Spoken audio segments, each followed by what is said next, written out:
Então a questão 2 diz o seguinte, vocês têm aí a figura, né? Vocês podem acompanhar a figura, eu não vou usar fazer essa figura aqui volumétrica que certeza que vai ficar pior, bem pior do que a original. Então ele pergunta assim, considere a caixa cúbica representada abaixo em que a face ABCD é espelhada. Então ele tem uma face espelhada, de tal modo que entra um raio de luz pelo ponto E.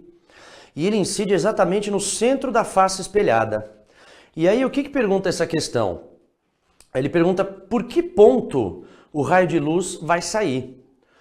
Bom, primeiro vamos eliminar os resultados e os pontos que não têm o menor cabimento, que são os que pertencem à face onde a luz incide.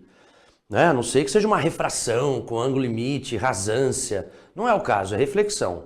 Então os pontos B, C, D e A não tem o menor sentido. Ou seja, esse raio de luz ele pode sair ou por F, ou por G, ou por H. E aí eu achei essa questão muito bem-vinda e muito boa, porque o que ela discute na verdade? Uma das leis da reflexão que quase ninguém dá importância, que é a lei da coplanaridade. Muita gente acha que a reflexão, a lei mais importante é aquela que diz que o ângulo de incidência é igual ao ângulo de reflexão, depois da reflexão por ressonância. Mas não é não. As duas são importantes e essa cobrava isso. O que eu quero dizer? Impossível sair pelo ponto F. Impossível. Porque senão você não vai respeitar o fato de que eles pertencem ao mesmo plano. Mesmo problema em relação ao H. Então a luz vai ter que sair obrigatoriamente pelo ponto G. Por que pelo ponto G? Tenta imaginar, você vai ter um plano único que contém o ponto E, o ponto G e o ponto O.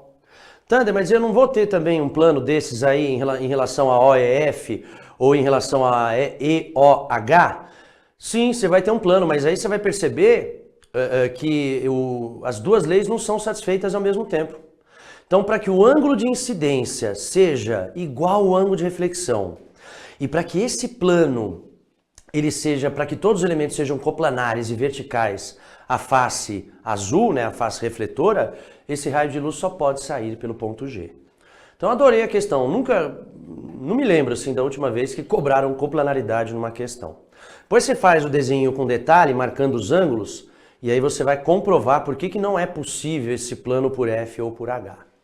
Então você tem que ter, não é, simetria, coplanaridade e congruência dos ângulos de incidência e de reflexão.